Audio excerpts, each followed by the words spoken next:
तो बच्चों, आप सभी का स्वागत है आज के इस लेक्चर में। तो आज के इस लेक्चर में हम बात करने जा रहे हैं बीएससी फर्स्ट सेमेस्टर की। ये एक वीडियो बस सिलेबस ओवरव्यू है कि क्या क्या सिलेबस में है, क्या क्या आप लोगों को पढ़ना है, ये सारी चीज़ों में। तो देखो, जैसे कोई इंसान 12th से अभी पास हो गया है, उसने रिजल्ट उसका आ चुका है, अब वो कॉलेज के फॉर्म भरेगा। अब जब वो कॉलेज के फॉर्म भरेगा तो स्टार्टिंग में तो नया नया जोश करता है, कॉलेज है यार। अब कुछ लोग जो होते हैं स्टार्टिंग में नया नया जोश करता है यार, कॉलेज है, थोड़ा पढ़ते हैं, बेग बंद, एक नई कॉपी खरीदी जाएगी, ठीक है, एक नई कॉपी खरीदी जाएगी, उसमें फिर हेड बढ़िया करके लिखा जाएगा बीएससी फर्स्ट सेमेस्टर केमिस्ट्री। फिर तुम्हारा वो लिया जाएगा, क्या होता है वो सिलेबस जो आता है उसे निकाला जाएगा, उसको लिखा जाएगा। कई कोई लोग तो प्रिंट आउट निकालेंगे। शौक होते हैं स्टार्टिंग में, सबके ऐसे शौक होते हैं। फिर यूट्यूब में ढूंढी जाएगी वीडियो, कौन पढ़ा रहा है, फिर उसे पढ़ा जाएगा। स्टार्टिंग में 1-2 मिनट तो झकास पड़ेगा, फिर जाके फिर हो जाएगा यार छोड़ो यार है। जनरली सबका ऐसा ही होता है। सबका तो क्या, मैं खुद के एक्सपीरियंस से बता रहा, जब मैं फर्स्ट सेमेस्टर में पढ़ता था तो मेरा खुद का एक्सपीरियंस था कि जब मैं 12th से आता, मेरे को औरों का क्या पता क्या होता है, मेरा खुद का तो यही था सिस्टम। लेकिन एक बात बता रहा हूँ, या फिर बाद में ये तो फील होता है कि यार पढ़ लेना चाहिए था, सही होता है, इम्पोर्टेंट है, पढ़ना इज़ वेरी इम्पोर्टेंट, ठीक है, बहुत इंपॉर्टेंट है। फिर बाद में तुम्हें रिग्रेट होता है कि यार काश उस टाइम पे पढ़ लिया था। तो जो तुम्हारा ये इसका जो सिलेबस है, इस सिलेबस का जो नाम है, इस कोर्स का जो नाम है वो है फंडामेंटल ऑफ केमिस्ट्री। मैंने लिखा नहीं है, बट इस कोर्स का जो नाम है वो है फंडामेंटल केमिस्ट्री। नाम से समझ आ गया होगा कि ये एक बहुत ही बेसिक कोर्स है। तो मतलब बेसिक कोर्स मतलब तुम्हें बहुत ही बेस से पढ़ाया जाएगा कि क्या क्या केमिस्ट्री में चीज़ें होती हैं, क्या क्या सारी चीज़ें होती हैं। अगर तुम चैप्टर पढ़ोगे ना तो अपनी क्लास 11 और क्लास 12 ही आ जाएगी। तुम्हारी पूरी ग्रेजुएशन क्लास 11 और क्लास 12 के टॉपिक को डीपली पढ़ने में ही होती है। ग्रेजुएशन में कुछ ही ऐसी चीज़ें होती हैं जो तुम नया सीखते हो, बट मैक्सिमम वाली चीज़ें जो होती है वो पुरानी ही होती हैं। तो एक बार हम सिलेबस को एक ओवरव्यू कर लेते हैं। जैसे कि हमको पता है, जो हमारी केमिस्ट्री वो 3 भागों में डिवाइड होती है, फिजिकल, इनऑर्गेनिक और ऑर्गेनिक। लोगों को बहुत ज़्यादा ऑर्गेनिक से डर लगता है, मेरे को बहुत ज़्यादा इनऑर्गेनिक से डर लगता था, पर मैंने कर लिया कंट्रोल। कैसे, मेरे को पता चल चुका है कि मेरे को कैसे इनऑर्गेनिक को पढ़ना था, मेरे को पता चल चुका था, मेरे को पढ़ाना कैसे है ये मेरे को पता चल चुका है, क्योंकि मेरे को इनऑर्गेनिक से बहुत डर लगता था। फिर मैंने किस तरीके से, मेरी टीचर ने मेरे को किस तरीके से इनऑर्गेनिक पढ़ाई, मैंने किस तरीके से पढ़ी, तो मुझे इतना तो पता चल चुका है कि मेरे को किस तरीके से मैं किसी बच्चे को समझा, ठीक है। तो जो पहला पार्ट है आपके चैप्टर आपके कोर्स का वो इनऑर्गेनिक केमिस्ट्री का ही है, पहला ही इनऑर्गेनिक। और तुम इसमें जो पहला टॉपिक पढ़ोगे ना, तुम्हारे सही में बहुत तगड़ा जाने वाला है। जो पहला चैप्टर है वो है atomic structure and periodic property. Class 11 का चैप्टर है number 3, classification of periodic element in periodic table, ऐसा वो चैप्टर था, classification of element in periodic table था। और उससे पहला वाला चैप्टर जिसमें हमने ये सारी चीज़ पढ़ी थी वही बेसिक चीज़ें हैं।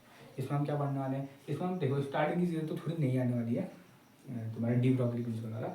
उसके बाद एक चीज़ आएगी, स्क्रोडिंजर वेव इक्वेशन। याद है क्लास 11 तुम्हें की? याद है, nabla square psi 8 pi square m/h square E minus B equal to 0, कुछ एक नामला इंटू 0, ऐसा कुछ इक्वेशन थी, क्लास 11 में भी थी। उसी के बारे में इधर है। अब जैसे तुम्हारे से तो नहीं है, पहले के टाइम पे डेरिवेशन होता था, उस इक्वेशन को हम लिखते थे, उसको पूरा डिराइव करते थे, क्वांटम नंबर डिराइव किए जाते थे, principal quantum number, azimuthal quantum number, तुम्हारे मैग्नेटिक स्पिन क्वांटम नंबर, इन नंबर को डिराइव किया जाता था उस इक्वेशन से। शुक्र मनाओ तुम्हारे इसमें नहीं है, बड़ो बड़ी खतरनाक चीज़ थी। तो ये तो 15 नंबर का क्वेश्चन फाड़ आते हैं सीधा। ये चैप्टर बहुत बड़े नंबर के क्वेश्चन के लिए फेमस है, इससे छोटे नंबर का क्वेश्चन कभी नहीं आता, सीधा आता है 15 नंबर का क्वेश्चन। इसको जब ये क्वेश्चन क्वांटम नंबर, फिर जाके हम पढ़ेंगे पीरियोडिक टेबल, कौन कौन से ब्लॉक हैं, S block, E block, D block, A block, उनका ट्रेंड, एलिमेंट्स का ट्रेंड कैसे है, और लेफ्ट टू राइट जाने में एटॉमिक साइज डिक्रीज हो रहा है, इंक्रीज हो रहा है, टॉप टू में क्या हो रहा है, आयनाइजेशन एनर्जी क्या होती है, इलेक्ट्रॉन की एंथैल्पी क्या होती है, इलेक्ट्रोनेगेटिविटी क्या होती है, इन्हीं सारी चीज़ों को हमें पढ़ना है। ये सारी चीज़ें, इन्हीं सारी चीज़ों में फर्स्ट चैप्टर तुम्हारा हो जाएगा, ईजी है, साथ साथ पढ़ते हैं ना, कंप्लीट हो जाते हैं। Second chapter chemical bonding first, क्योंकि स्पेशली मैंने फर्स्ट लिखा है, क्यों? क्योंकि केमिकल बॉन्डिंग एक बहुत बड़ी ब्रांच है केमिस्ट्री की। I think one of the most, बहुत बड़ी ब्रांच है केमिकल बॉन्डिंग है, क्योंकि इसमें तुम बहुत सही से पढ़ते हो। देखो स्टार्टिंग में तुम्हें समझना भी चाहिए, क्योंकि कोई इंसान भगवान तो है नहीं जिसको वो चीज़ देखे और तुझे तो बता दी कि भाई साहब इसमें ऐसा होता है। गलतियाँ होती हैं, लोग देखते हैं, फिर लोग गलतियों को सुधारते हैं। तो ऐसे करके बहुत सारी थ्योरी आती है। अब लोग कहते हैं कि गलत थ्योरी क्यों पढ़नी। तुम्हें गलत थ्योरी पढ़नी जरूरी इसलिए होती है कि तुम्हें पता तो चले कि इसका इवोल्यूशन हुआ कैसे, कैसे कैसे धीरे धीरे बिल्डिंग ब्लॉक से हम मेन थ्योरी में आज तक पहुँचे। मेन थ्योरी में तो आज तक नहीं पहुँचा इतना। क्वांटम जो थ्योरी है वो भी गलत हो सकती है। देखो इस दुनिया में कोई चीज़ सही नहीं है, ये एक सिंपल रूल है कि इस दुनिया में कोई भी चीज़ सही नहीं है, हर कोई चीज़ गलत हो सकती है, बस वो गलत करने के लिए लोग चाहिए। अभी लेटेस्ट सारी थ्योरी क्वांटम मॉडल वो भी गलत हो सकता है। एक थ्योरी आ जाए क्वांटम मॉडल भी गलत हो जाएगा, लेकिन हम उसका नहीं करते। तो हम बेसिक शुरू करेंगे। तो केमिकल बॉन्डिंग वन है, यहाँ तुम्हें सिर्फ 2-3 थ्योरी के बारे में पढ़ना है। 2 ही मानता हूँ, 3 थ्योरी के बारे में पढ़ना है। पहली है वैलेंस बॉन्ड थ्योरी, उसके बाद है वेस्पर थ्योरी, जिसमें इंपॉर्टेंट है हाइब्रिडाइजेशन। बड़ा दिमाग खराब चीज़ है। मेरे को बड़ा, मैं जब पढ़ता था मेरे को याद है, मैं फर्स्ट टाइम में जब था मेरे को बड़ा दिमाग खराब होता था। क्या दिमाग खराब होता था? क्योंकि मैंने उस टाइम में खुद ग्रामर पढ़ा नहीं था अच्छे से। तो जब मेरे को, मैंने उस चीज़ से पढ़ा नहीं, जब पेपर आए तो मेरे को पढ़ना पड़ा।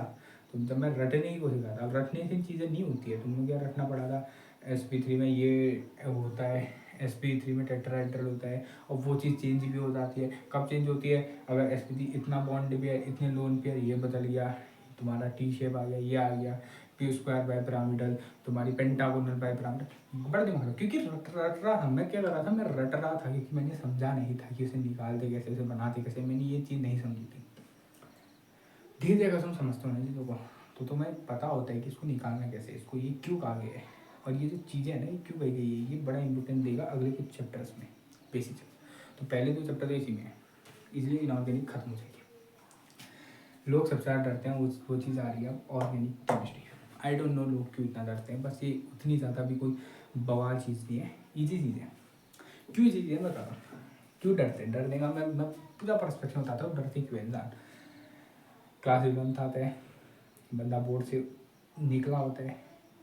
क्लास 11th में तो बच्चे का जन्म सिद्ध अधिकार होता है कि भाई साहब मेरे को पढ़ना ही नहीं है, मेरे को पढ़ना नहीं है। क्यों पढ़ना है भाई, बोर्ड को पढ़ेंगे, बाद में बोर्ड को पढ़ेंगे, इलेवंथ क्यों पढ़ते हैं, इलेवंथ कौन पढ़ते हैं। जो हमारे सीनियर्स होते हैं वो यही मन घड़ चीज़ें फैला देते क्या इलेवंथ क्यों पढ़ना था, इलेवंथ को नहीं पढ़ते हैं।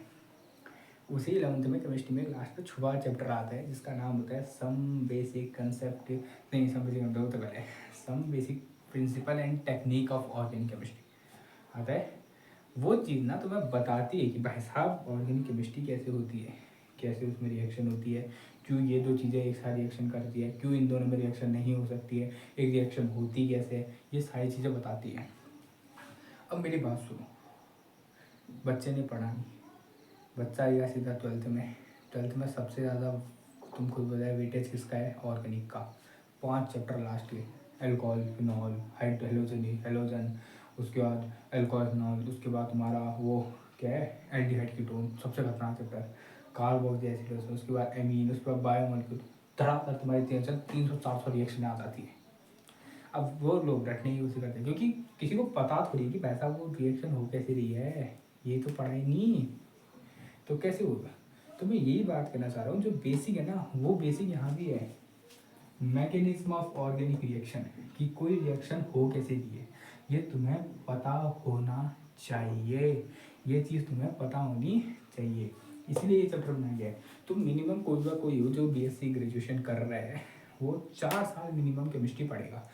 5वें सेमेस्टर में छोड़ दे, मेरे को फर्क नहीं पड़ता, पर 4 साल मिनिमम पढ़ेगा। 4 साल जितनी वो पढ़ेगा 4 साल में उसे 4 सेमेस्टर वो पढ़ेगा, 4 सेमेस्टर में उसे जितना वो पढ़ेगा उसे अगर ऑर्गेनिक केमिस्ट्री को हार्ड नहीं करना है, क्योंकि अगले सेमेस्टर से तुम्हारी शुरू हो जाती है एल्किन रिएक्शन आनी शुरू हो जाती है, एल्किन में सबसे ज़्यादा रिएक्शन आती है।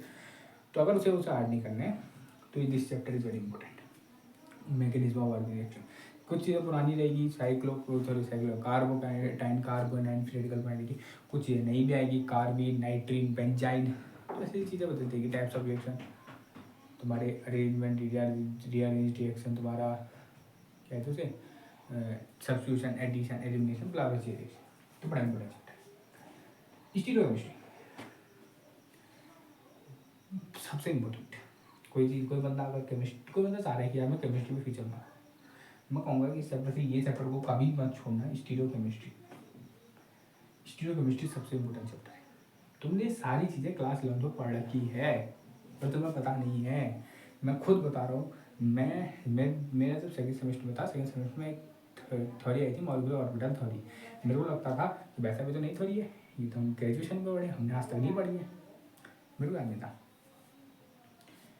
एक दिन मैं ऐसे घर में आया, मैंने देखा अपनी पुरानी, मम्मी को तब तक तो थोड़ा शौक हो चुका था केमिस्ट्री पढ़ने का, तो मैंने एक बार ऐसे ही 11वीं की केमिस्ट्री की कॉपी निकाली स्कूल की, तो उसमें मैंने खोला था, उसमें मेरे को दिख गई एमओटी डायग्राम, एमओ डायग्राम ऐसे ऐसे वाली।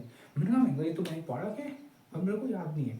ऐसा ही तुम याद देखोगे, तुमने सब पढ़ केमिस्ट्री में, तुमने ट्रांस आइसोमर, तुम्हारे आइसोमर्स पढ़ के, फंक्शनल तुम्हारे फंक्शनल होते हैं, तुम्हारे चेन आइसोमर, पोजीशन आइसोमर, तुमने सिस ट्रांस एक दो जगह नहीं आएंगी, था बता देगा।